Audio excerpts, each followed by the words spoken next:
So yesterday, Labour launched its general election manifesto, promising to transform the UK and to renationalise rail, mail, water and energy. Labour leader Jeremy Corbyn also promised a green transformation of the economy and set out plans for a windfall tax on oil firms and scrapping rises in the state pension age. Labour also said it wants to renegotiate a new Brexit deal incorporating a close relationship with the EU, which would then be put to a legally binding referendum. This manifesto is, and I'm proud of it, the most radical and ambitious plan to transform our country for decades. We can end privatisation and rescue our National Health Service. We can get Brexit sorted and bring our country together. Jeremy Corbyn speaking yesterday. Let's speak with Andy Stamp, the Labour candidate for Gillingham and Rainham. Andy, good morning.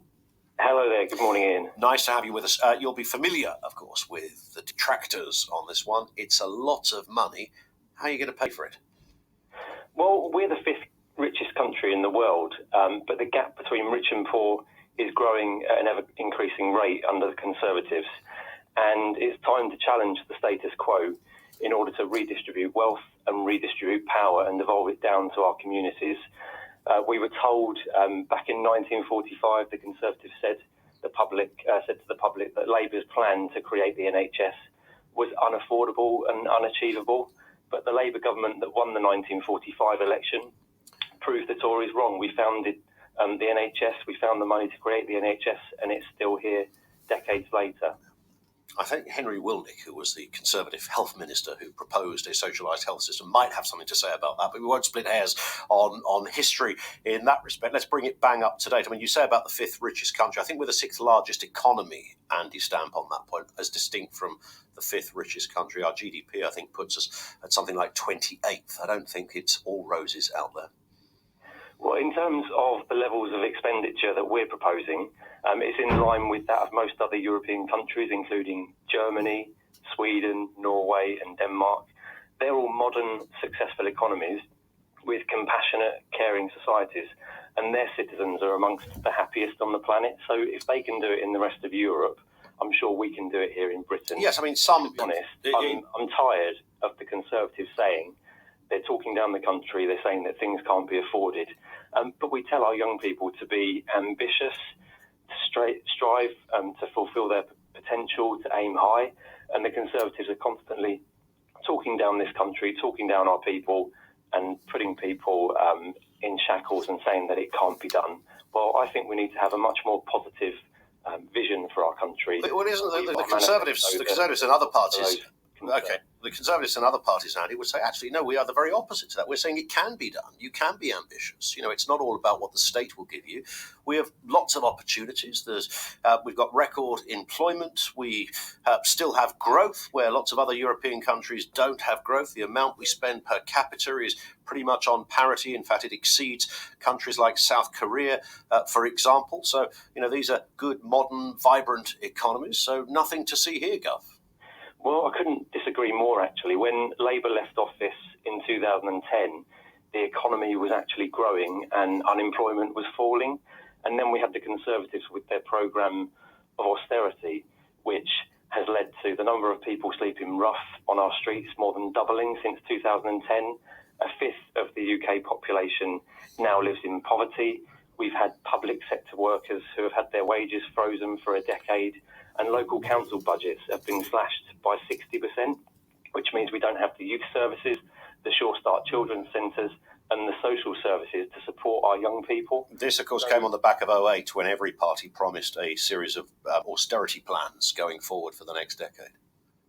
But what the Conservatives including your party, Andy, they had totally the wrong priorities.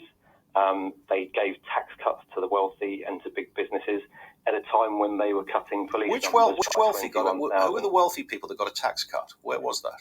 So those earning over £150,000 a year were given a tax cut of 5%.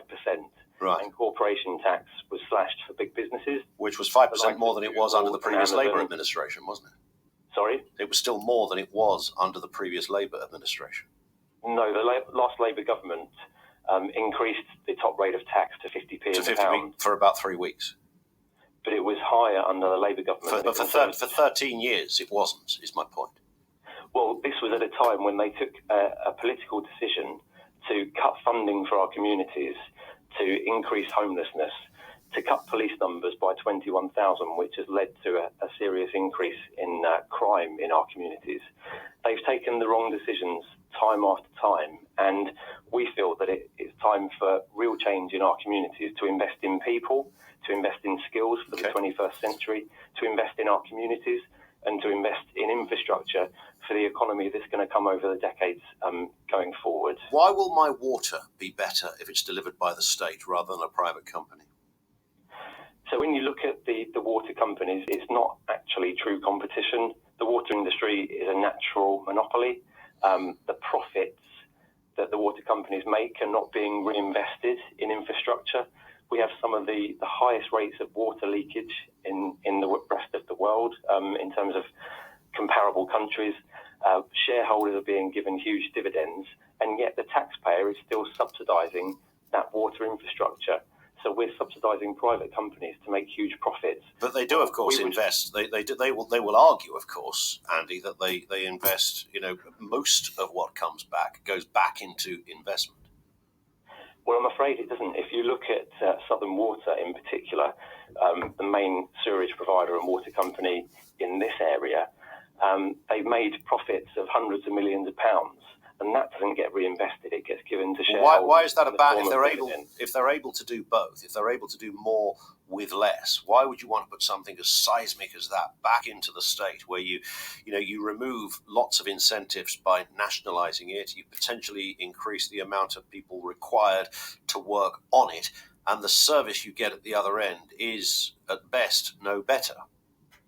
Well, I can't fathom any service user, any person who currently has their water provided by a private company, wouldn't want that taken back into public ownership, where the nation shares in the profits that are made from any operations that the government takes back in house. But so I get the principle of that. If you ask the customer, I'm sure they'd agree with me.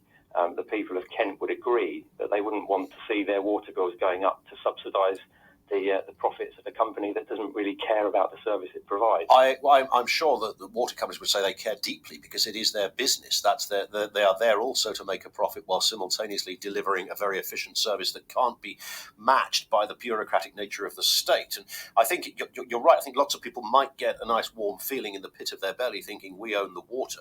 But perhaps the bigger question is, will it be better under the state rather than under private hands? Because I think most people will probably say, well, the water seems just fine. It comes out the tap and I can have a bath or a shower and I can drink it. So what's not to like? Well, things wouldn't change in terms of water quality, but we'd have much fewer leakages. We wouldn't have as many pollution incidents as we currently have, because we will invest in the infrastructure that's needed when new homes are delivered. So the actual service people receive won't change, but the profits will be reinvested back into infrastructure, and the people will take ownership of it rather than the wealthy and the powerful. On that point, Andy, thank you. Andy Stamp is the Labour candidate for Gillingham and Rainham. If you go to the BBC website, you can see a full list of candidates